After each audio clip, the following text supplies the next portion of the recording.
Hey everybody, this is Jace here to explain the Sync Draft, a new way of doing a Pokemon Draft League that UDL will be using. I'll be explaining both what it is and how it works, and also why we're changing over to this, or at least trying it out for this season. So why do we need a new format? What's wrong with Snake Draft? Well, this guy here, Colby or Kodameron, created this format in a response to the slight unfairnesses that come from a traditional snake draft. A snake draft is designed to be fair, of course, going from pick 1 to pick 16, and then pick 16, picking again, and then going back to pick 1. However, with the randomizing of the draft order, there are some advantages and disadvantages that can come about. First, the first pick player getting first pick of all the Pokemon means they're more likely to get what they really wanted, what they were hoping to build around, or anything that's perhaps tiered a little bit too cheaply, or that is just really high power, if it's a format with a bunch of really high-powered Pokemon in the beginning. And even if they're priced more, no matter what happens, if you're lower in the order, you may not end up with one of those Pokemon that may have been somewhat instrumental to winning. I remember I did a season where it was Gen 8 and all of the legendary Pokemon were allowed, and the first pick took Zacian Crowned, and they won. Even though it was like 40 points compared to everything else being way cheaper, they still won because it was just that good. This draft format seeks to address that unfairness, and also the unfairness of people tend to really prefer getting a wheel pick, getting two picks together that synergize at the beginning or the end of the draft, and tend to really complain about getting a pick in the middle.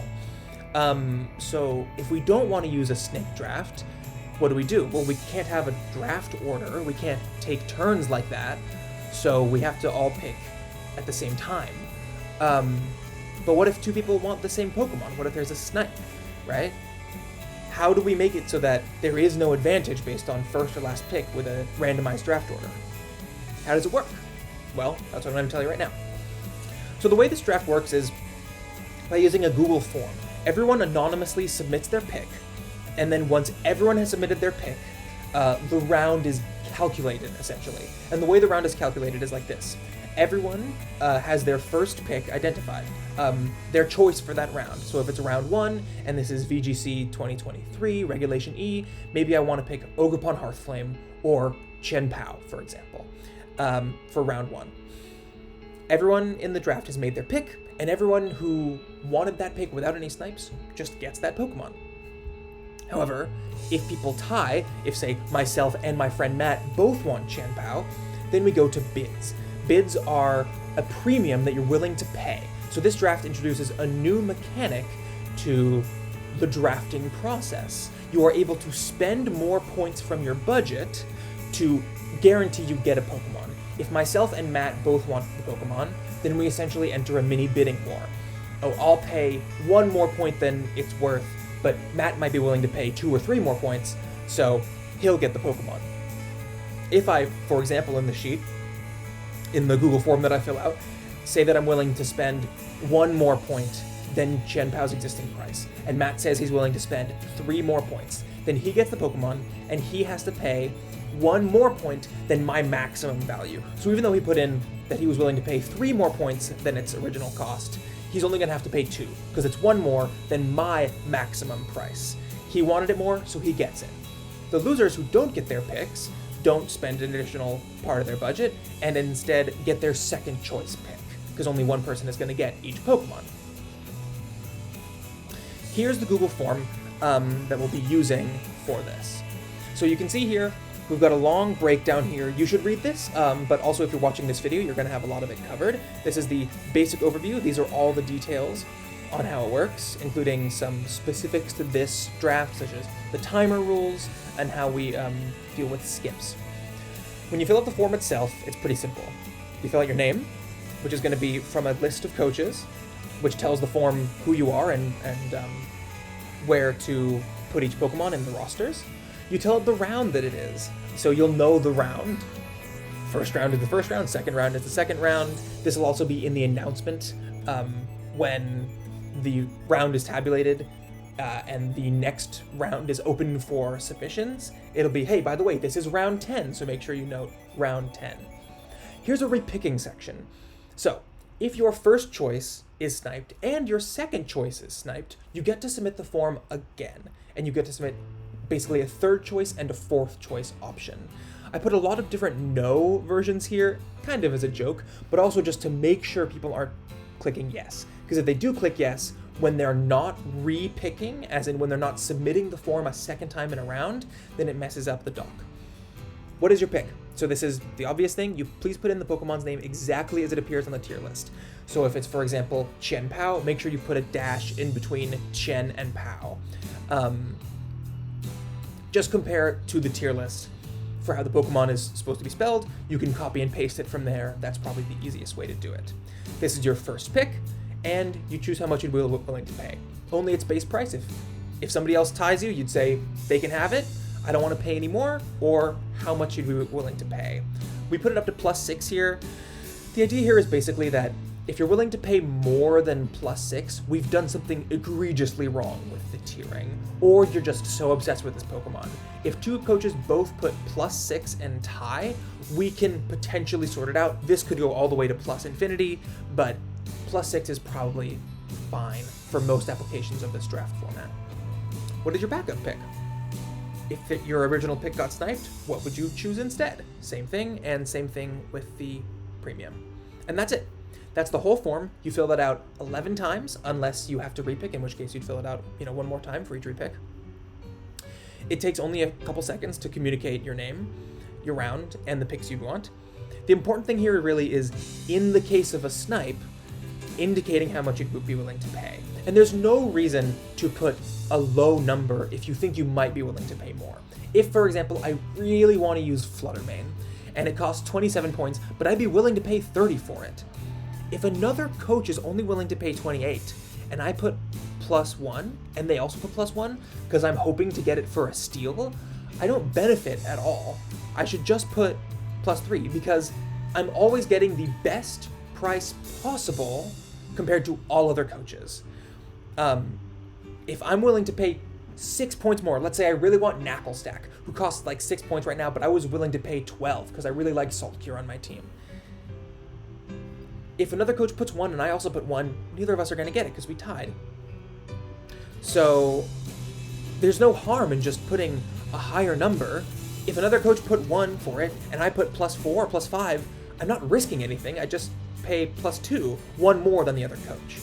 It's an important part of the format to understand that. The other thing is the sheet. The Google Sheet has some information to help the synced draft go more smoothly. So here's the UDL doc, and here is the draft info tab. So there it is, just to make sure you can see it in the video. Draft info right here. This has a few different things. A round tracker with each round and whether or not they're in progress or done, and then picks. This tells us who is yet to make a pick for the round that is currently in progress. So you can see now nobody has filled out the form, and so everyone has yet to pick.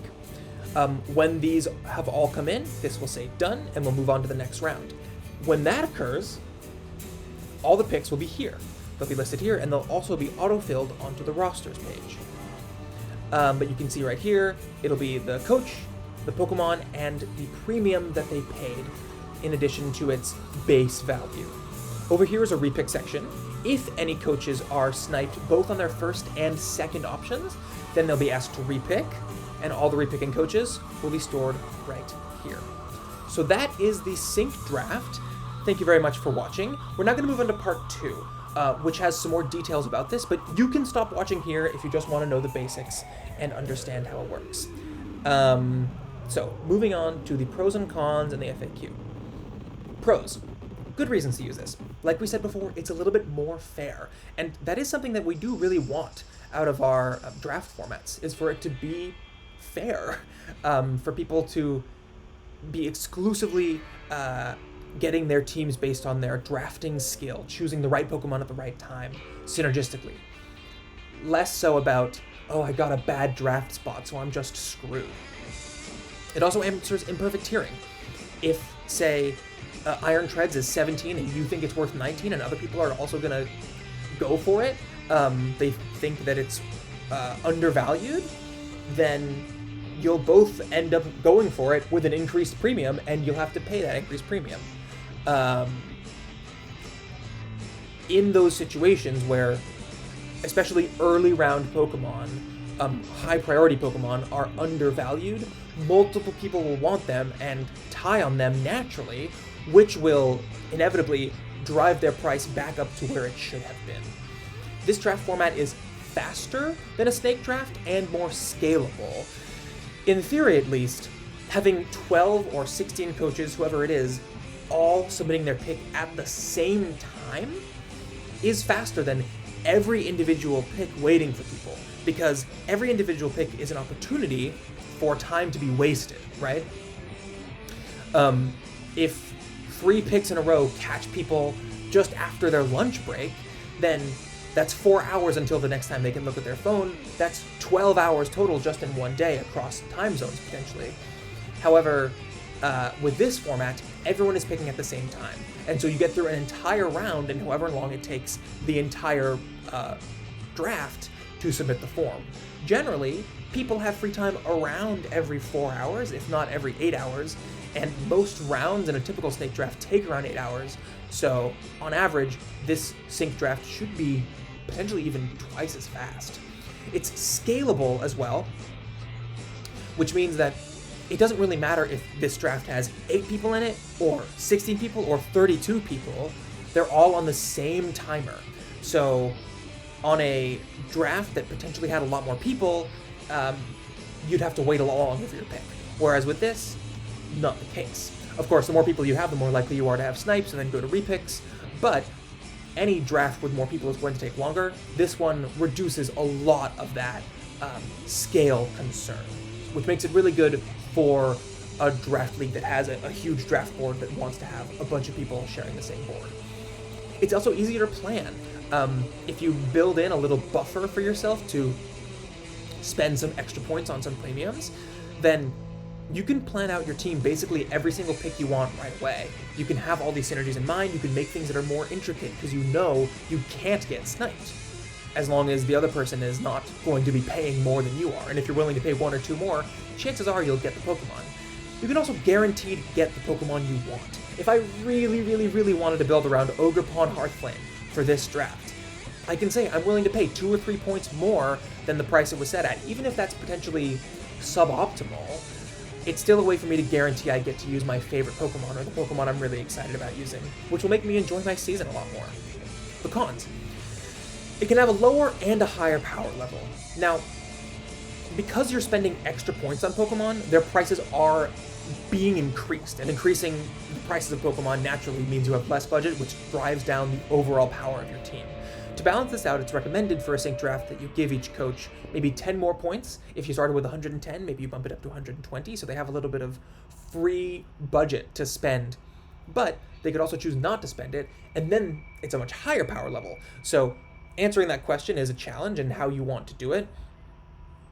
But people are, in some ways, by paying premiums, trading budget for increased synergy. So it's hard to say whether or not the higher power level is real, or if that's kind of something that is imagined or an illusion based on the differences. It's definitely a different format. Excuse me. That's why there's an asterisk there. It's maybe a neutral thing. You can always adjust the budget, but it does have a relationship there. It's more confusing. People had to ask me how this works, right? People don't typically have to ask as much about how a snake draft works, especially because everyone already knows how a snake draft works. So that's a con right away. I don't think this draft is that hard to understand. Everyone in our Discord understood it pretty quickly, who participated in the initial round, our testing round. So that's potentially a concern, but I think it's one that can be addressed with widespread adoption, or potentially with this video. You can't leave picks, so if coaches are in totally different time zones from each other, they may not line up well. You can leave picks, but it's a little bit different, and you would need a moderator to fill out the form on your behalf, and so you need to leave both your 2 backups for the following round, and your, the situation that would happen if you got your first or your backup pick, and the different premiums you'd be willing to pay. So it makes that more complicated, which makes leaving picks less feasible, which means time zones can get in the way more if there's coaches who happen to be asleep when the other coaches are awake. It's also prone to technical difficulties. This is using a complicated system. It can all be done by hand manually, which would avoid that kind of thing, but it would take a while. So we're using an automated system, and that could potentially have some bugs. A better programmer than I could make something more watertight, but as for now, that is an aspect of this draft that is worth considering. And I apologize for any of those technical difficulties or weird edge cases that haven't been addressed in the rules explanation. Speaking of weird edge cases in the rules explanation, here's the FAQ. Frequently asked questions. You can also DM me, ping me, if you have any questions in regards to how this is supposed to work. So, what if my backup pick was already taken? My first pick is Chen Pao, but Matt was willing to spend more, so Matt gets Chen Pao. My second backup pick was Chi Yu, but during the first round, Glenn picked Chi Yu, so now neither of my Pokemon are taken. But I didn't tie in the second round. It's the same thing. I didn't get a Pokemon, so I go to repicks. What if 2 people tie on their backup picks? Once again, you go to repicks in that situation. What if 2 people have the same premium? Right, if 2 people tie on their backup picks, I should have explained more. If 2 people tie on their backup picks, then they both go to the same round where they compare their premium, and then whoever has the higher premium gets it, and whoever doesn't goes to the repicks. If they had the same premium, like in the third question of the FAQ, then neither coach gets it, and that Pokemon has its price increased to cost 1 more than either coach was willing to pay. So if I'm willing to pay +1 for Chen Pao and Matt is willing to pay +1 for Chen Pao, and neither of us win there, neither of us will get it. Its price increases to 1 more than either of us were willing to pay. Because we said, I'm not going to pay more than 1 additional point for it, now it's available for someone else who's willing to pay the higher price. And then we both get our backup picks, or go to repicks. What if I pick the Pokemon later? Let's say, for example, Chen Pao cost 26 points. If Matt and I were both willing to pay 1, we were both willing to pay 27, but we couldn't adjudicate that tie, so Chen Pao's value is now up to 28. And that should be reflected on the draft board. Right away, it'll go up to 28. Someone else can now pick that Pokemon for 28, or Matt and I could as well if we changed our minds, based on future Pokemon we got and potential synergies, if we wanted to. What if someone doesn't fill out the form in time, and they get skipped? There's a few different ways to address this. As with any draft league, sometimes they have to make it up at the end, sometimes they can pick any time, sometimes they have to pick twice on their next turn. The way we're doing it for UDL is that you pick again twice in the following round. So you get skipped 1 round, the following round you submit the form twice. And obviously you don't want to tie yourself, but both of your picks are essentially going up against all the other picks for the following round. You forfeited the advantage of going earlier, so now you're competing with a different group of people. And if someone else took the Pokemon you wanted last round, tough luck, you got skipped. You should be able to keep up with it. It's 10 hours and you have to fill out a form, or you can DM a moderator to leave your picks. There's other ways to adjudicate that, though. It could be done at the end, it could be done in between. Different leagues will have different ways of ruling it if this is ever adopted. Why would you ever put more than +1 or +2? As I addressed earlier, there is no negative to putting a +6, +5, or +4 unless someone else was also willing to pay that crazily increased premium. If you put +1 but you were really willing to put +2, you don't gain anything by trying to game the system by lowballing. There is no lowballing, because you will always get the lowest price you are willing to pay, or 1 point higher than any other coach is willing to pay. 1 point higher than the highest of any other coach. Of course, if you go to +6 and someone else is willing to do +5 and you are only willing to do +4, that's not a good idea either. You should always put the actual amount that you would be maximum willing to pay. Be honest. trying to lowball doesn't work in this system. What happens if I trade a Pokemon? If you drop a Pokemon, it maintains the value that it accrued during the draft. Any Pokemon that you pick up from free agency will never have its premium increased unless they were dropped by someone else who had their premium increased. But throughout the entire Sync Draft, if nobody took Spidops, for example, that Pokemon's cost is never going to increase. You don't gain or lose any budget, you just treat the premium plus the Pokemon's original value as its new total value. Same with picking it up. If you pick up a Pokemon that had its price increased during the draft, that price increase will still be part of it.